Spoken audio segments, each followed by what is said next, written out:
You're welcome to the Making of Me podcast, where we explore the experience that shape resilience, clarity, and sustainable success. Today, we are joined by Dr. Nafisa Sekandari, a holistic licensed clinical physio, psychologist, international speaker, and podcast host. Dr. Nafisa help high achieving women reduce anxiety, recover from burnout, and feel calm and confident and empowered by addressing stress and success at the root through psychology, neuroscience, and mid-body practice. It's really a pleasure having you on the show, Dr. Nafisa. Thank you so much for having me. Dr. Nafisa, what were some of the challenges that shape you into who you are today? So, I grew up with having anxiety, and that's the reason that I'm currently specializing in anxiety based disorders, and that trying to overcome my own fears as a teenager, as a young adult, is what motivated me to learn more about controlling and feeling more empowered and more confident in my life. So, throughout my 20s and early 30s,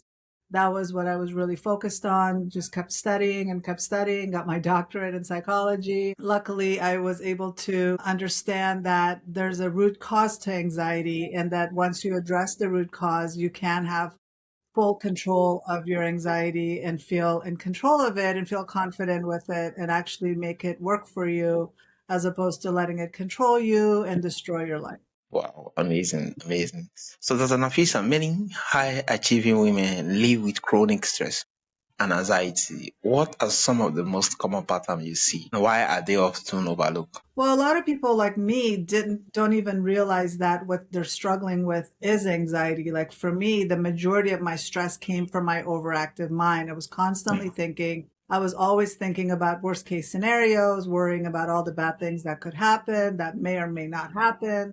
And so that caused a lot of stress. It affected my sleep. I was also probably medicating myself by eating a lot of carbs, a lot of junk food, and making myself feel good that way instead of actually taking care of my gut and focusing on what my body and my brain needed. They think that these are helpful suggestions, but really it's short term. It's not, you can't just breathe your way through it. You really have to figure out what's going on with you. What are some patterns that are coming up over and over again? What are some repressed emotions that you're not addressing and dealing with? And so for that reason, a lot of people are struggling, but not really realizing what they need. And so they think, well, I just need a pill to fix it. But Mm. if pills work, then you wouldn't need to go to therapy. People would be totally happy. Everybody would be anxiety free. But unfortunately, the opposite is true. Anxiety is currently the number one disorder in the world, and so many people are struggling with it, and a pill isn't fixing it. So it's important that we go back and fix what's at the root of it.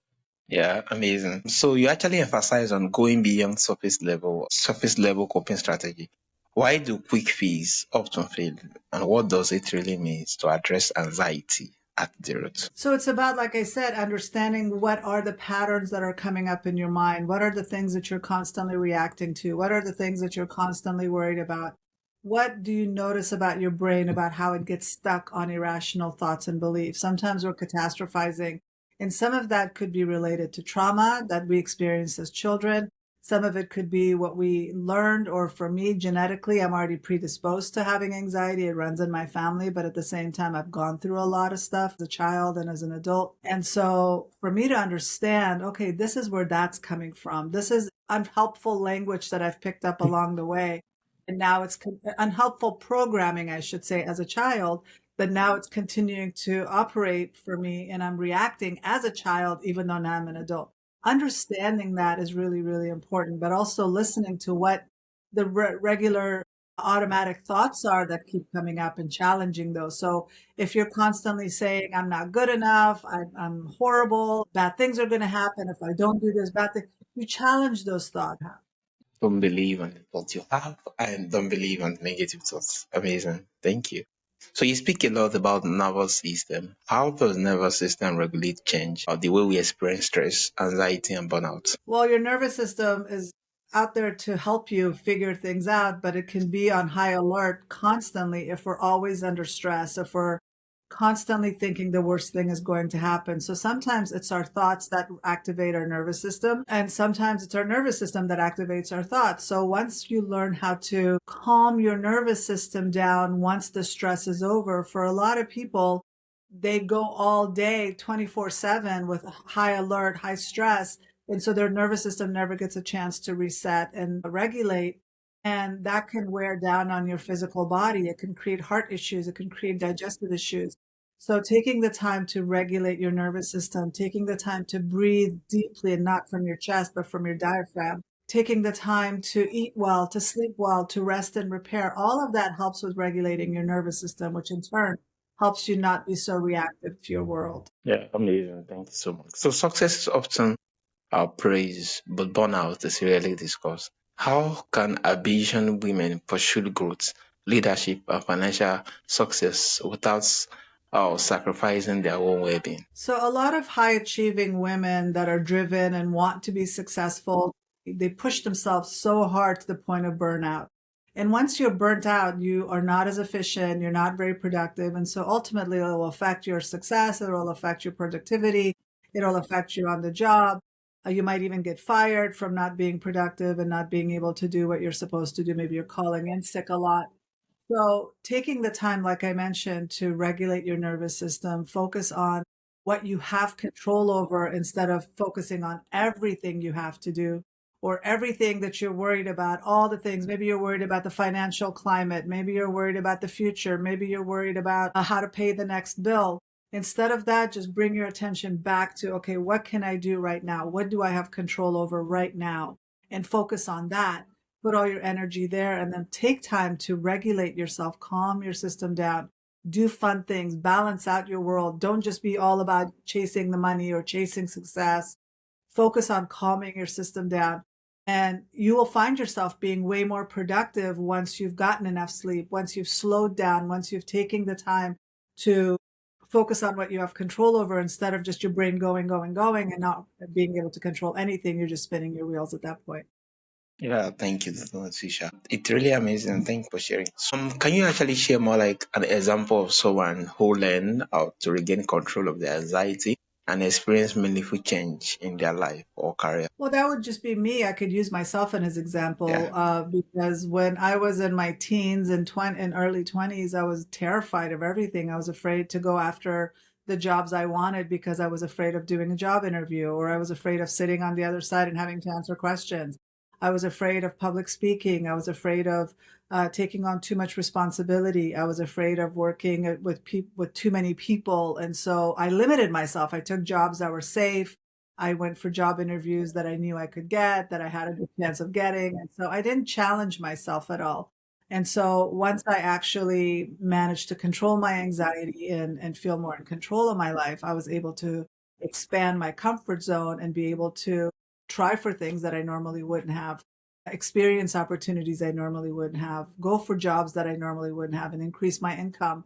So all of that has made a huge difference. And I use myself as an example because if it's possible for me, it's possible for anybody. And that's what I do not only with my patients, but I also have online courses and memberships that I help other people as well. And I also have a podcast that I help people so they can learn all of this and try it on themselves and realize that you can do this by yourself. You don't need medication. You don't need therapy. Maybe you might need therapy or medication for now to calm your system down, but you're not going to need it long term. And you don't need to be on it forever, just enough for you to get yourself together. And then you can start applying some of these strategies. Yeah. So for listeners who actually feel overwhelmed, exhausted, or stuck right now, what is one gentle first step you encourage them to take? Well, if you're feeling overwhelmed, like I said, just instead of focusing on all the stuff you need to do, just focus on the one or two things that you actually can do or have control over. Sometimes that's just our diet. Sometimes that's our lifestyle. Sometimes that's making sure you go to bed on time. Sometimes it's just a matter of making sure you start your day off with the right breakfast and eating the right foods, the foods that nourish your gut and your brain. Sometimes it just starts with just taking deep breaths. So slowing yourself down could be the one thing you might have control over at this moment. Maybe your boss is yelling at you, your family's telling you there's not enough money, and you're feeling so overwhelmed and so much to do. And you're like, oh my God, there's so much that I have to take care of. I can't control any of that, but I can't control going to bed earlier. I can't control taking a deep breaths or taking several deep breaths throughout the day. I can control maybe going for a walk before I start working or exercising more, moving my body. So those are the things that I would say to somebody that's super overwhelmed, because I know there are people that have external stressors that they can't do anything about. And stress really is, it's not about what's happening outside of you. It's what's happening inside of you. It's Yes, your ability, it's your belief of what you think you're capable of handling versus what's in front of you. So if you feel like, oh my God, I can't handle this, then your body's going to react and freak out. But if you take a step back and slow down and say, okay, let me just take this one chunk at a time, it might be more doable. yeah, amazing. Thank you. So lastly, Dr. Natisha, you actually created Happiness Project as a supportive community. Can you tell us what inspired it and who is it for? Who is it especially here for? The Happiness Project is my personal, it's a personal project that I created for me because I was having such a rough year last year. 2025 was very difficult. And I was like, okay, what can I do to make 2026 better? But I also read this book called The Happiness Project by Gretchen Rubin that inspired me. And I was like, oh, wow, we can make small little changes throughout the year and see if we can maybe increase our happiness. So it's a personal challenge for me. It's a goal for me to every month do something different. Like this past month, we were focusing on decluttering and improving our mental and physical energy and decluttering our space, decluttering our mind. In February, we're going to be focusing on helping you build your relationships and improving that, improving your relationship with yourself, with God, with others. And so every month there's going to be a theme, and it's a private community. It's not on Facebook. It's a completely private community. So you can be completely yourself, surrounded by other people that can support you. And we're all just going through the project together and supporting each other. But every month, I'm also meeting people online for once a month that we all meet together online live, and I answer questions and I support you. And if you have questions, we can process that there. But throughout the month, there are challenges, there's more information shared. And like I said, it's a private community inside my website. I have this community that I've built in. And so it's a great opportunity to see if by December 2026, we can improve our lives and be a Uh, little bit happier.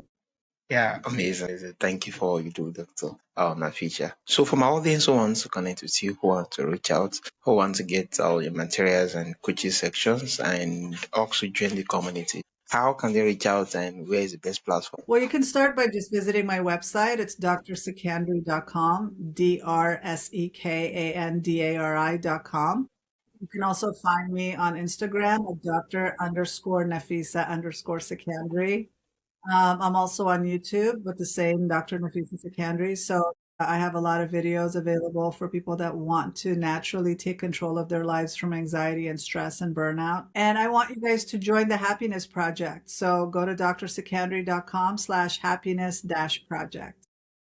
Thank you so much, Dr. Nafisha, for sharing your stories, your insight, and such grand perspective on anxiety, burnout, and sustainable success. For our listener who want to feel calmer, more grounded, and supportive in creating a life that feel good from the inside out, you can learn about the happiness projects at this has been the Making of Me podcast.